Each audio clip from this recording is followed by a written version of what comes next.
My mother-in-law bought me a new coffee machine. I don't know why, as the one I have is still working fine, but whatever, I accepted it. Before leaving, she told me I needed to pay her $30. I asked why, and she said she planned on putting only $50 in the gift, but the cheapest coffee machine she could find was around $80, so I needed to put the $30 she added for the machine. That confused me, because if she planned on only putting a certain amount in the gift, that I, once again, didn't ask for, then why not give up the coffee machine idea and buy something that actually was $50? She said she didn't care about paying more if it made me happy. I said, well, you do care, otherwise you wouldn't ask me to pay the extra $30. She said it was just a matter of principle, and that if I had manners, I'd pay her. She then left. She later texted my husband that she was waiting on the $30 and would take back the coffee machine if I didn't. I told my husband to respond that she could come to take it back as I wasn't going to give her the $30. My husband is not okay with that because he got attached to the machine, whatever that means, and to just give her the $30. I told my husband if he wanted to keep the machine, then he should give his mom the money she wanted. He said I needed to do it because the gift was originally mine, even though I never asked for it. He said I was making this harder than it needed to be and was selfish not to pay the extra $30 for the coffee machine his mom got me, especially knowing that he likes it. I have a hard time seeing how I'm wrong, so I'm coming here because there might be a chance that I am in the wrong. Should I just give his mom the $30 like she asks and be done with it? Mother-in-law, here's something you don't need. I need you to pay for it. Opie, no thanks. Mother-in-law clasps pearls. The impertinence, have you no manners? Here, I brought you something you do not need, called it a gift, and then insisted you pay me for it, and you refuse? Opie's husband, pay for it, I want it. What kind of family did you marry into? This is such a red flag. I hope they don't have kids and she can nope right out of there. Don't pay her and tell her why. You didn't want a coffee machine. Your old one is fine, and why should you pay for a gift you didn't want? Tell your husband the same. This feels like she's setting a precedent. If you pay the mother-in-law, you'll likely get the same treatment again down the road. Go to a fancy restaurant with a $200 bill. Mother-in-law only wanted to pay $100. You'll have to pay the other $100. Good for you to stand up to her. Did she get the idea for the coffee machine from your husband? Is this another bowling ball named Homer kind of scenario? It seems a little too convenient that your husband loves a gift you never even wanted to receive from his mother. Husband asking you to pay the $30. I have no idea. Has he recently started smoking crack by any chance? Too weird. Not the idiot, but there may be more going on here. Keep digging. The husband wanted the damn thing. Mother-in-law buys OP a gift that's actually for the husband and then expects OP to pay. OP, pay the mother-in-law the $30 and ask her if she knows anyone who would want a coffee machine because you're selling one for a bargain price of $30. Sell it for $30 and get your money back. This is less about being petty and more about, do not force my hand and gang up on me, it isn't going to go how you expect it will. Agree. I would sell the machine on Facebook Marketplace for $30 just to assert dominance at this point.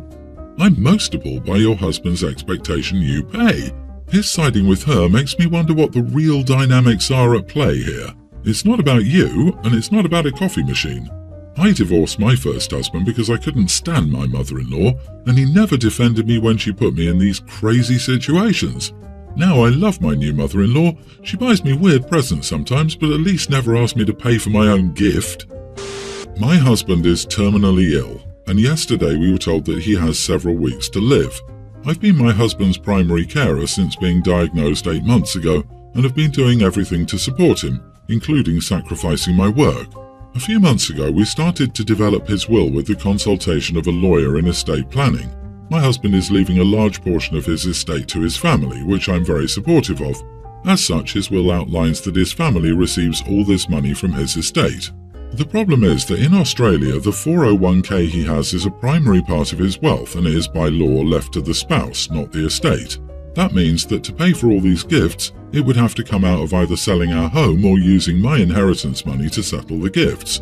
My husband is comfortable with the will and with me fulfilling his wishes by selling our home or using my inheritance as his partner to settle the gifts. Either way, the gifts will be paid and the will is absolutely valid. Tonight, an uncle of my partner turns up from another state. He starts explaining the above, stating that the family is at risk of not receiving the inheritance because the will only includes the estate, and emphasis here By law, the spouse is to receive the 401k, superannuation we call it here. The will specifies I receive anything left after the gifts. He asked me to sign a handwritten deed stating that I would fund his family's gifts using the 401k money or my own money. In other words, he's forcing my hand in paying them their gifts if his estate doesn't cover it. I took great offence to this and stated this is incredibly disrespectful and insulting, especially since my husband didn't ask for this, that he has very limited time and we're wasting it on political and legal issues, and most importantly, that you would question me as his husband in my ability to fulfill my dying husband's final wishes. I quickly broke into tears, left the room, and refused to speak to the uncle. Before I left, I said I would review the contract, but not before my lawyer reviewed it. My husband was very sad when I left the room and was mad at the uncle for doing this to me. I feel like this uncle is meddling in our affairs as husbands. He's trying to look out for his family, but in doing so, he has shown me the little trust he has in me as the man my husband picked all these years ago, married and am now losing. I've seen this uncle a few times a year over the duration of our relationship. Of course, I would fulfill my husband's wishes and my whole life is him. I'm shocked we would spend this time on the semantics of how money is distributed rather than being present with my beautiful man in his final moments. Am I the idiot for not signing this handwritten deed? Not the idiot at all. Is your husband willing for you to lose your home when he dies? Ask him to support the rest of your life or find someone else to nurse him. If he says he wants you to lose your home and your husband, book carers for him for a few days and take a well-deserved break. If he doesn't care about your life, you are wasting time caring for him now. One thing to check is whether his uncle puts undue pressure on him when he's vulnerable. Is there anyone else from his family that you could check in with? You can make this very easy for the uncle. He gets nothing. What a selfish son of an idiot. Your husband is the worst. His responsibility is to protect your financial future, not your family's. Making you give up your home or the 401k in which he made you the beneficiary is rude and disrespectful to you. You sacrificed for him, and he's repaying you by giving away your financial stability to his family, and he's adding extra work for you after you will be grieving his loss. Not the idiot, but your husband is. So I have a friend who, when we were in college, got some work done. It was known to everyone, and she never got a problem sharing with people or giving them tips on who to go to, the aftermath, and everything. We're now 30 and the whole friend group knows. Whenever she meets new people, she tells them, or so she told me. Yesterday, she invited me to her and her husband's, and we were playing some old videotapes and pictures of our memories, and we were reminiscing and everything. Until a photo of her pre-surgery appeared, and her husband was like, "Oh, she looks so different." So I was like, "Oh, it must have been pre-surgery." He was like, "What surgery?" I looked at him, then at her, and then she tried to deflect the situation, but the setting was awkward for the rest of the night. Apparently she dated him and married him, but she lied about getting work done and he believed her. After I left, he demanded answers, which forced her to tell him the truth. She called me today saying I'm the idiot for exposing her, but I was like, how could I have known you lied to him when you're always upfront about it? Like if she doesn't mention it herself, she expects me to mention it on her behalf to other people we meet. Except her husband. I also told her she invited me to view our old photos. Why didn't she just give me a heads up about it like she knew old photos pre-surgery would appear? She hung up on me, saying she didn't want to know me anymore and that I was a terrible secret keeper. Am I the idiot for exposing my friend's plastic surgery in front of her husband? Not the idiot. The trouble with lying is trying to keep track of said lies. She has obviously known since before she married her husband that he doesn't know, and she doesn't plan on telling him. She could have warned you and everyone, but she didn't. She should have told him the truth initially, then the crap wouldn't have hit the fan. Am I the idiot because my friend lied to her husband and didn't keep me in the loop? LOL. How can you keep a secret when it was never a secret to begin with? You're not a terrible secret keeper. She's a bad liar and a bad person. She probably has low self-esteem and self-worth. She was probably embarrassed or ashamed to admit she had plastic surgery. If you want to continue the friendship, I'd straight up ask if there's anything else she's keeping secret that could come up in casual conversation. Who wants to be worried they could say the wrong thing among friends? Right? Can you imagine marrying someone thinking they're beautiful and have great genetics that your future kids are going to inherit, and it turns out it was plastic surgery? Don't get me wrong, I have nothing against plastic surgery, and people should do whatever they want with their bodies, but I just think it's something you would tell your spouse. It's a lie by omission. I, 38 female, have been married to my husband, 39, for 4 years and have been together for 7 all in all.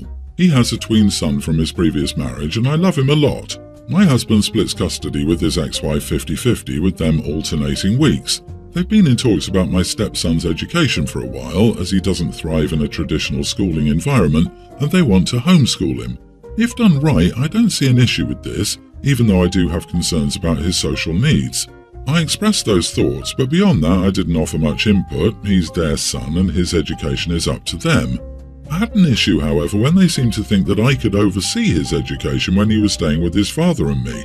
They even commented how I'm always at home, so it's perfect. I work remotely as a data analyst, so yes, I'm around. But I'm working and not free to play teacher. Helping with homework outside of work is fine, but actually teaching? That's not my job.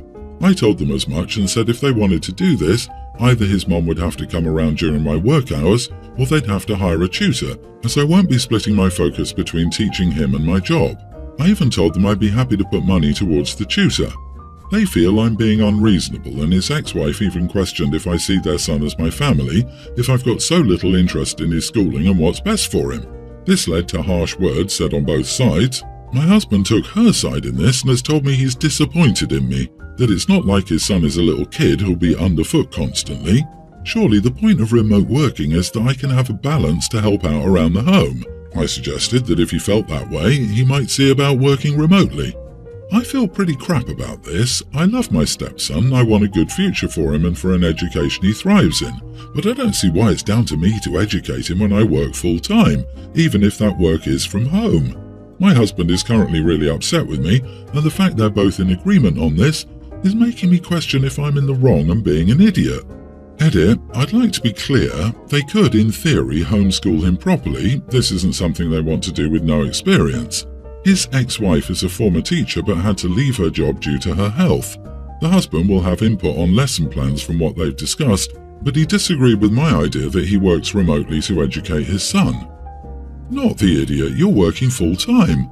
Tell your husband that if he thinks it's so important to homeschool him, then he needs to take time off.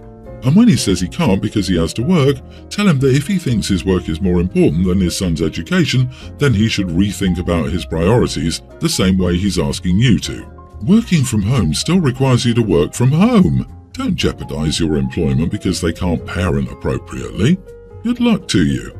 And you're looking out for what is best for your stepson. He deserves a teacher who isn't busy doing another job simultaneously. Homeschooling is a significant time investment if done right. He and his wife are completely unreasonable and do not respect your work. You are effectively at work during all your working hours. This is next level insanity.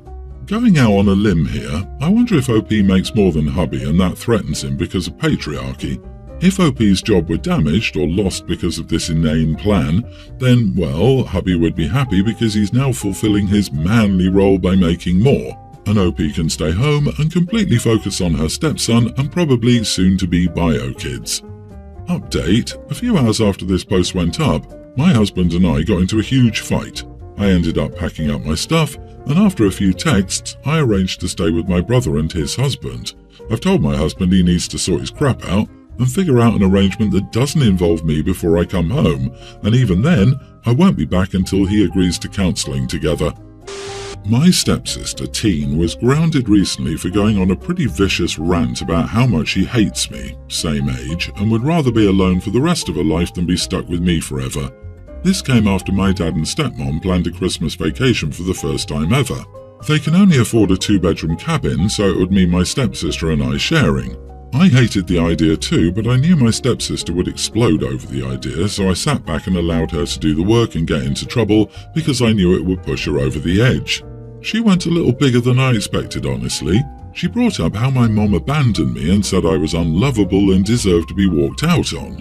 She also brought up how I destroyed her family because her mom's parents didn't want to include me, and so my stepmom told them if they treated me differently from my stepsister, then they wouldn't see us anymore. She wished me dead, and all kinds of other stuff too. Background: we've been stepsisters since we were 8 and we've never liked each other. We both have issues. Her from her dad dying and me from being bullied in school. I know people would expect me to say I have issues from my mom leaving, but my grandma filled that maternal role, so while it sucks, my mom never wanted me. I have a mom figure in the most amazing grandma ever. I can't speak for her, but she was always so angry and she was jealous that when she and her mom moved in with us, I got to keep my room, and hers was a little smaller, but not by much. I never liked how she treated me over that or how she'd tell her friends stuff about me. After my stepsister's meltdown, my dad and stepmom wanted to sit down and talk to me.